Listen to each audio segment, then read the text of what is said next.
A paz do Senhor Jesus, povo de Deus, louvado seja o nome do Senhor Jesus, iniciando mais uma semana, aleluia, glória a Deus. E hoje vamos encerrar o livro do profeta Jeremias. Estaremos meditando no capítulo 51 e 52 e na carta aos Hebreus, capítulo 9. O livro de Jeremias, um livro onde o Senhor levanta o profeta para anunciar, aleluia, a invasão de Judá, de Jerusalém, e onde o Senhor dá mensagens, proféticas para Jeremias, para que o povo se voltasse para o Senhor. Um livro onde aprendemos muito da parte do Senhor para os nossos dias atuais. Amém?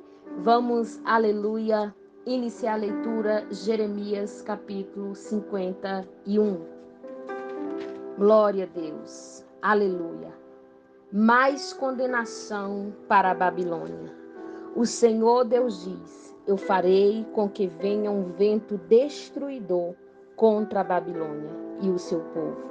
Mandarei estrangeiro para destruir o país, como o vento que joga longe a palha. Quando chegar esse dia de destruição, eles atacarão de todos os lados e deixarão a terra deserta. Não permitam que os soldados da Babilônia não atirem suas flechas ou vista suas couraças. Não deixe de matar os jovens. Destrua todo o exército. Eles serão feridos e morrerão nas ruas da sua cidade. Eu, Senhor Todo-Poderoso, não abandonei Israel e Judá, mas o povo da Babilônia tem pecado contra mim, o Santo Deus de Israel. Fuja da Babilônia, salve-se quem puder. Não sejam mortos por causa do pecado da Babilônia. Agora eu me vingarei dela, aleluia, e darei o castigo que merece. A Babilônia era na minha mão como um copo de ouro que fazia o mundo inteiro ficar bêbado. Aleluia. As nações beberam o vinho que havia nela e ficaram loucas. De repente a Babilônia caiu e foi arrasada. Chorem por ela. Arranje remédio para as suas feridas e assim talvez ela seja curada. Os estrangeiros que moravam lá disseram: quisemos ajudar a Babilônia, mas já era tarde demais. Vamos sair e soltar cada um para a sua pátria. Deus castigou com toda a sua força a Babilônia e a destruiu completamente. O Senhor Deus diz: o meu povo grita assim. O Senhor mostrou que estamos certos. Vamos a Jerusalém contar ao povo o que o Senhor nosso Deus tem feito. O Senhor despertou o ânimo dos reis da Média, porque ele quer destruir a Babilônia, e assim que ele vingará a destruição do seu templo. Os oficiais ordenam: afiem as suas flechas, aprontem os seus escudos, deem o sinal para atacar as muralhas de Babilônia. Reforcem a guarda, coloque sentinela, ponha homens de tocaia. O Senhor Deus fez o que havia planejado, ele cumpriu a ameaça que tinha feito a respeito do povo da Babilônia. A Babilônia tem muitos rios e muitos tesouros, mas chegou a hora e o fio da sua vida está cortado. O Senhor Todo-Poderoso jurou pela sua própria vida que ia trazer muitos homens para atacar a Babilônia. Eles chegarão como uma nuvem de gafanhotos e darão gritos de vitória. Hino de louvor a Deus. Pelo seu poder, o Senhor Deus fez a terra. Com a sua bondade, ele criou o mundo. E com a sua inteligência, estendeu o céu como uma barraca. Quando o Senhor dá ordem, as águas rugem no céu. Ele manda as nuvens subirem nos confins da terra. Ele faz o raio para a chuva e manda o vento sair dos seus depósitos. Diante disso, todos os seres humanos são tolos e ignorantes. Todos os que fabricam ídolos ficam desapontados, porque fazem deuses falsos, que não têm vida. Esses ídolos não valem nada, são uma tapeação, serão destruídos quando o Senhor vier castigá-lo. O Deus de Jacó não é assim. Foi ele que fez todas as coisas e escolheu Israel para ser o seu povo. O seu nome é Senhor, o Todo-Poderoso. Babilônia pode destruidor nas mãos de Deus. Babilônia, poder destruidor nas mãos de Deus. O Senhor Deus diz: Babilônia, você foi o meu porrete de guerra. Você foi as minhas armas de combate. Por meio de você eu despedacei nações e acabei com reinos. Por meio de você esmaguei cavalos e cavaleiros e destruí carros de guerra e aqueles que eu dirigia.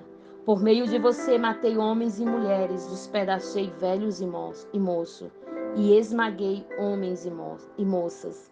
Por meio de você esmigalhei pastores e os seus rebanhos, despedacei lavradores e os seus bois de arado e esmaguei governadores e altas autoridades.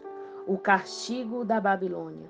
O Senhor Deus diz: vocês verão como vou fazer com que a Babilônia e o seu povo pague por todo o mal que fizeram a Jerusalém. Babilônia, você é como uma montanha que destrói o mundo inteiro. Mas eu, Senhor, sou o seu inimigo. Eu apagarei e arrasarei. Aleluia. Eu farei você virar cinza. Nenhuma das suas pedras será usada para uma nova construção. Você vai virar para sempre um deserto. Sou eu, Senhor, que está falando. Dei um sinal de ataque. Toquem as cornetas para que os povos escutem. Prepare as nações para lutarem contra a Babilônia. Diga aos reis de Arate, Mini e Askenaz que ataquem. Indique oficiais para comandar o ataque. Traga um grande número de cavalos, como se fosse uma nuvem de gafanhotos. Prepare os reis da Média e as suas autoridades, e os seus oficiais, e todos os países que eles controlam, para que eles guerreiem contra a Babilônia. A terra treme e se abala, porque o Senhor está fazendo o que planejou. Ele fará a Babilônia virar um deserto, onde não mora ninguém. Os soldados, aleluia, babilônicos pararam de lutar e ficaram nas suas fortalezas. Perderam toda a coragem. Parecem mulheres. Os portões da cidade estão quebrados e as suas casas pegaram fogo. Saem correndo mensageiros um depois do outro para contar ao rei da Babilônia que a cidade foi invadida e de todos os lados. O inimigo tomou as paisagens do rio e pôs fogo nas fortalezas. Os soldados babilônicos ficaram apavorados. Dentro de pouco tempo, o inimigo os cortará e pisará como trigo no terreiro. O Senhor Todo-Poderoso, Deus de Israel, está falando. O rei da Babilônia cortou Jerusalém em pedaços e a devorou. Ele esvaziou a cidade como um jarro. Como um monstro, ele a engoliu. Ele tirou o que queria e jogou o resto fora. Diga ao povo de Sião que a Babilônia receba de volta a violência que nos fez. E diga ainda ao povo de Jerusalém que a Babilônia seja castigada pelo que sofremos. Deus ajudará Israel. Assim diz o Senhor Deus ao povo de Jerusalém: defenderei a causa de vocês e os vingarei. Secarei a fonte de água da Babilônia e farei com que os seus rios sequem. Então Babilônia se tornará um montão de pedras, onde vivem animais ferozes. Será um espetáculo horrível, ninguém vai morar lá. E todos os que olharem para a Babilônia ficarão horrorizados por causa do que aconteceu com ela. Todos os babilônicos rugem como leão e rosnam como leãozinhos. Será que eles são esmagados? Farei uma festa para eles. Eu os embriagarei e alegrarei. Aí eles dormirão e nunca mais acordarão. Eu os levarei para sempre, mortos como se fossem cordeiros, bodes e carneiros. Eu, o Senhor, estou falando. A queda da Babilônia. O Senhor Deus diz: Babilônia, a cidade que era admirada em todo o mundo, foi tomada. Que espetáculo horrível ela se tornou para as outras nações. O mar rolou sobre a Babilônia e a cobriu com ondas violentas. As cidades estão arrasadas, são como um deserto sem água, onde ninguém mora e por onde ninguém passa. Eu castigarei Bel, o deus da Babilônia, e farei com que ele devolva as coisas que roubou. As nações não o adorarão mais. As muralhas de Babilônia caíram. O povo de Israel fuja de lá. Que cada um salve a sua vida do fogo da minha ira. Não perca a coragem, nem fiquem com medo das notícias que ouvirem. Cada ano espalha uma notícia diferente. São notícias de violência na terra de um rei lutando contra o outro. E assim está chegando a hora em que eu vou castigar os ídolos da Babilônia. Os moradores da sua terra ficarão com vergonha por causa da derrota de e todos serão mortos. Quando a Babilônia cair e for destruída pelo povo que vem do norte, então tudo que existe no céu e na terra cantará de alegria. Babilônia matou gente em todo o mundo e agora ela cairá, porque matou tantos israelitas. Eu, o Senhor, estou falando. A mensagem aos judeus na Babilônia. O Senhor diz: meu povo que está na Babilônia, vocês escaparam da morte.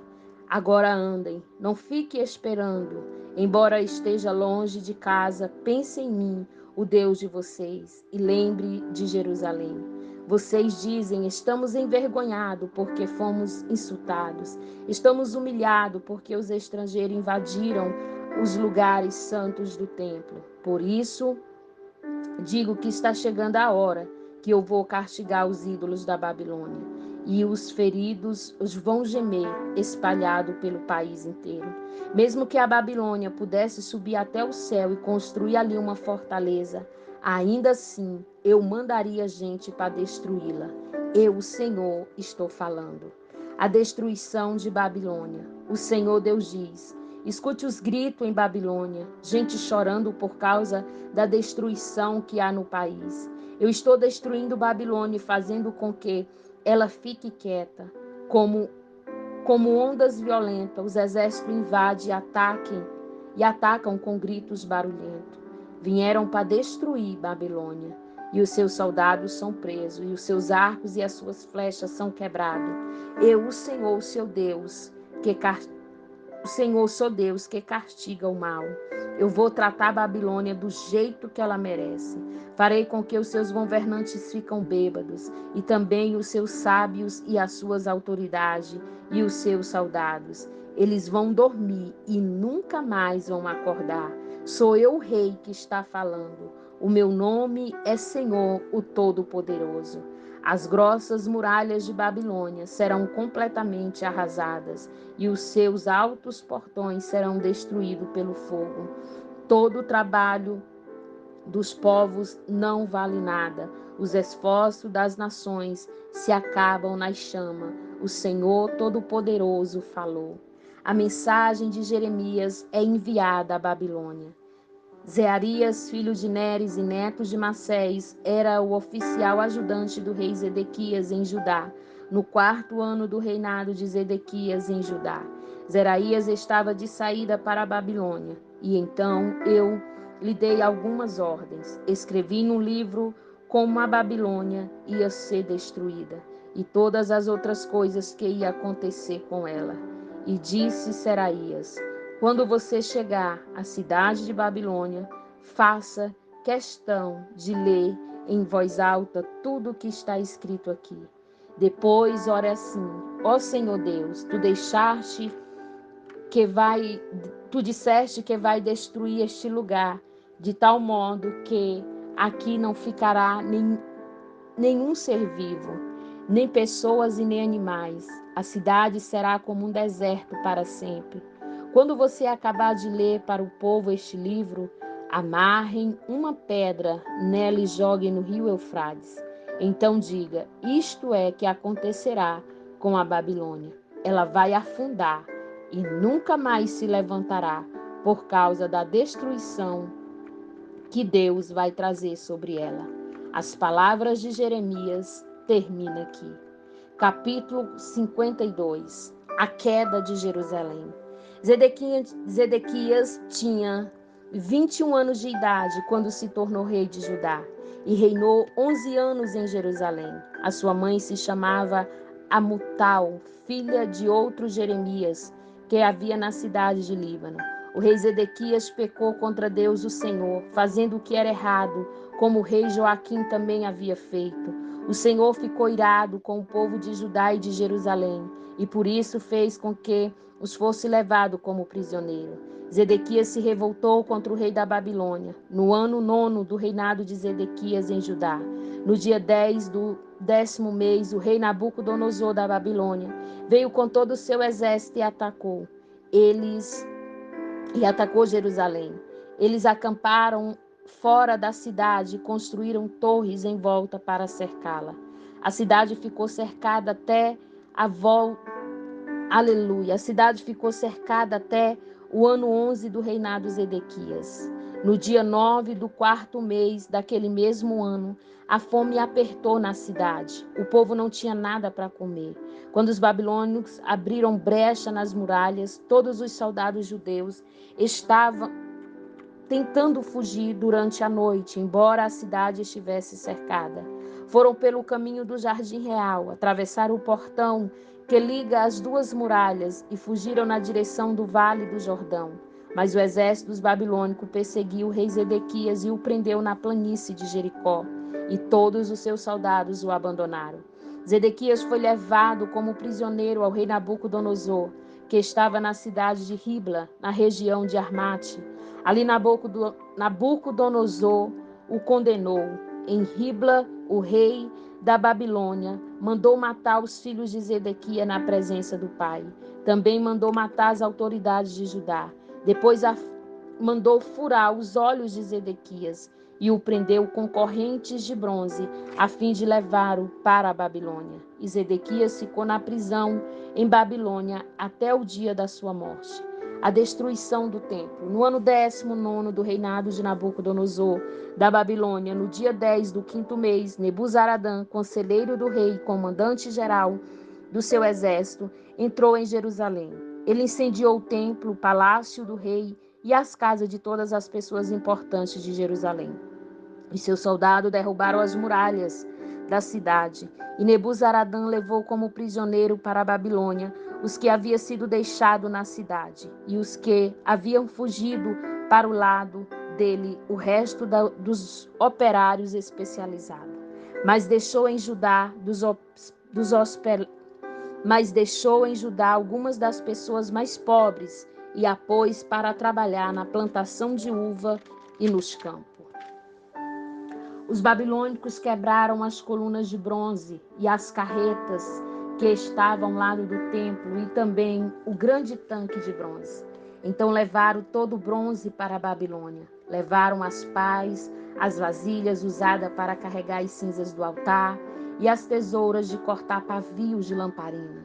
Levaram as tigelas onde era recolhido o sangue do sacrifício, as vasilhas de queimar incenso e todos os objetos de bronze usados no culto. Levaram todas as peças feitas de ouro ou de prata, as vasilhas pequenas, os pratos de carregar brasa, a tigela que era recolhida com o sangue do sacrifício, as vasilhas para cinza, os candeeiros, as vasilhas de incenso e os vasos usados nas ofertas de bebida. Não foi possível calcular o peso dos objetos, isto é, os pesos dos objetos de bronze que o rei Salomão havia feito para o templo, isto é, as duas colunas, as carretas, o grande tanque, os 2 bois que o sustentava. As 2 colunas eram iguais, cada um tinha 8 metros de altura por 5 metros e 35 centímetros de circunferência.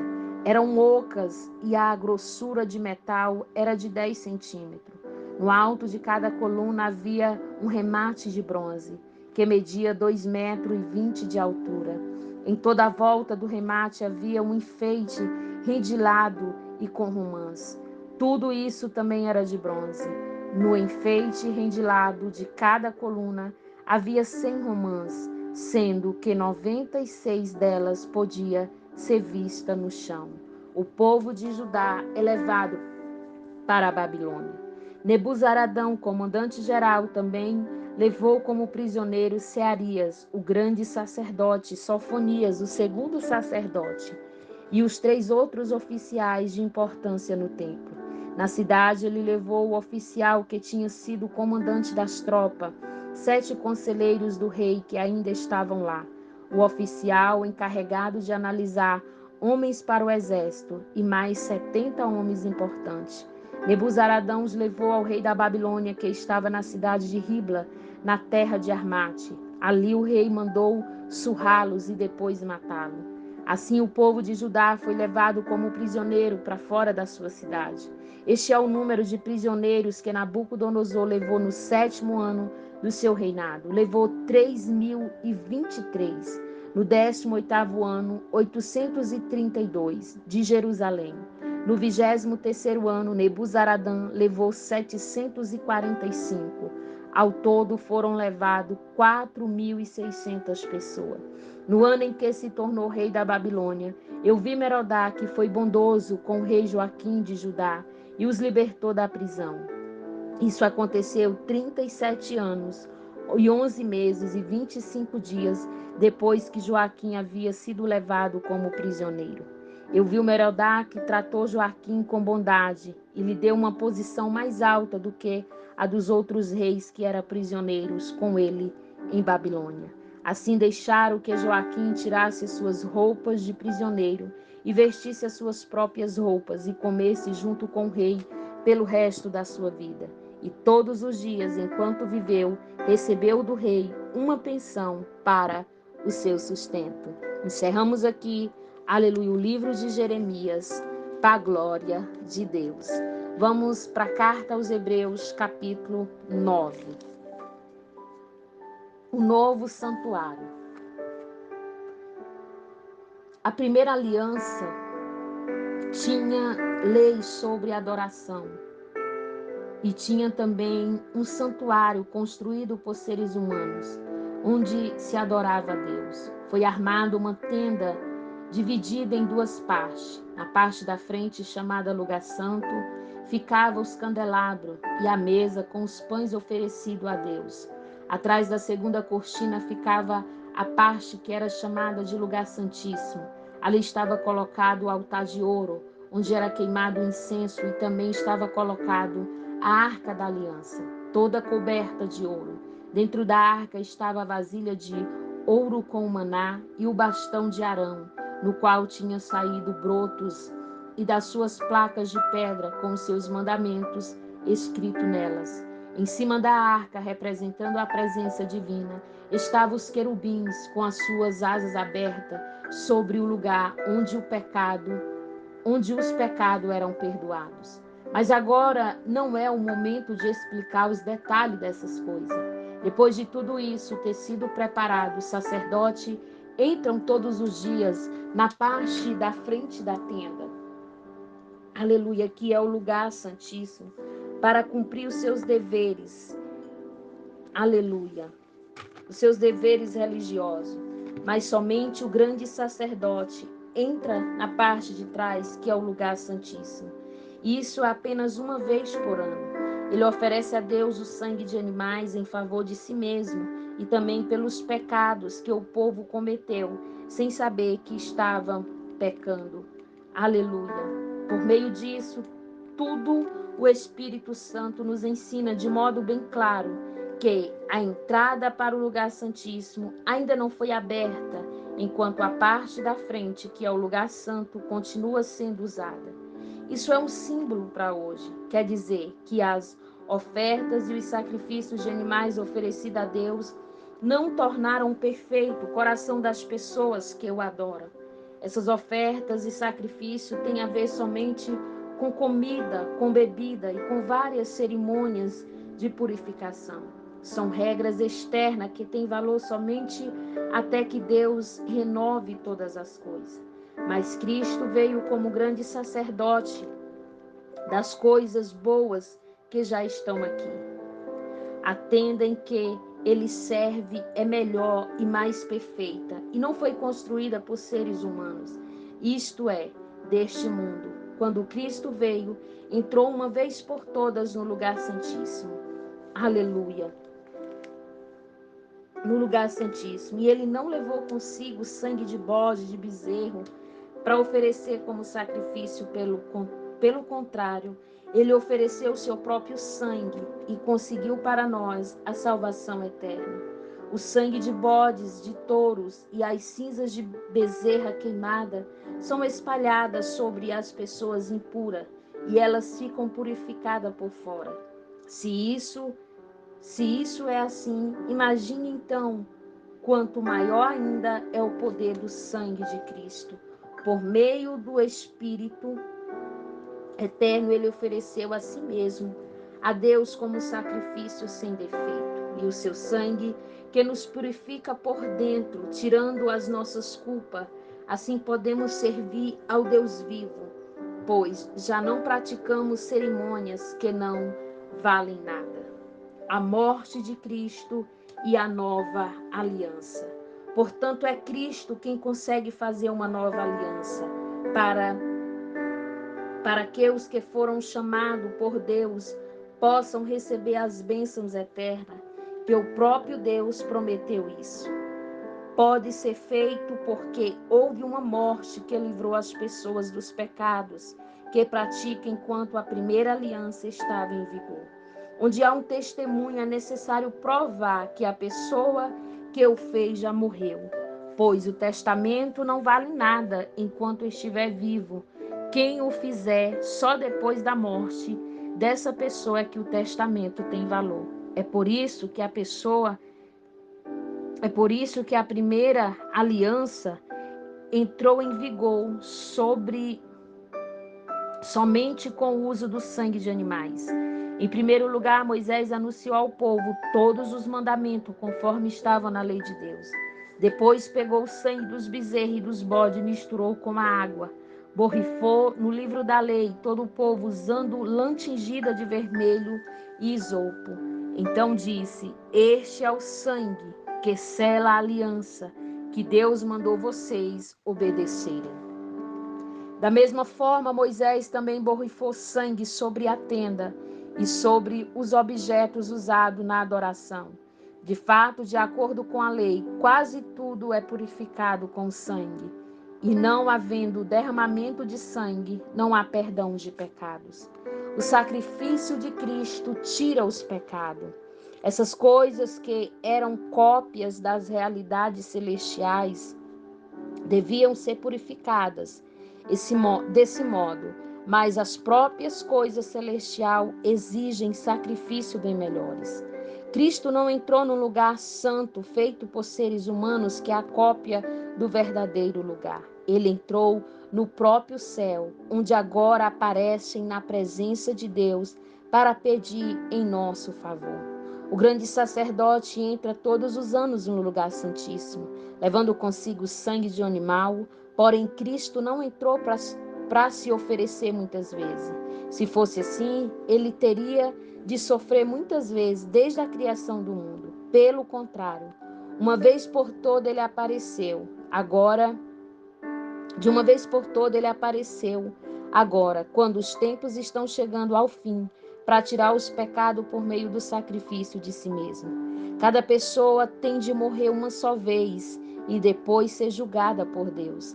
Assim também Cristo foi oferecido uma só vez em sacrifício para tirar os pecados de muitas pessoas.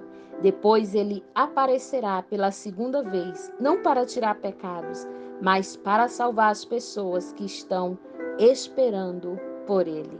E essa foi a nossa leitura de hoje. Que Deus em Cristo vos abençoe através da sua palavra. Leitura do dia 12/11 de 2023. Que Deus em Cristo vos abençoe.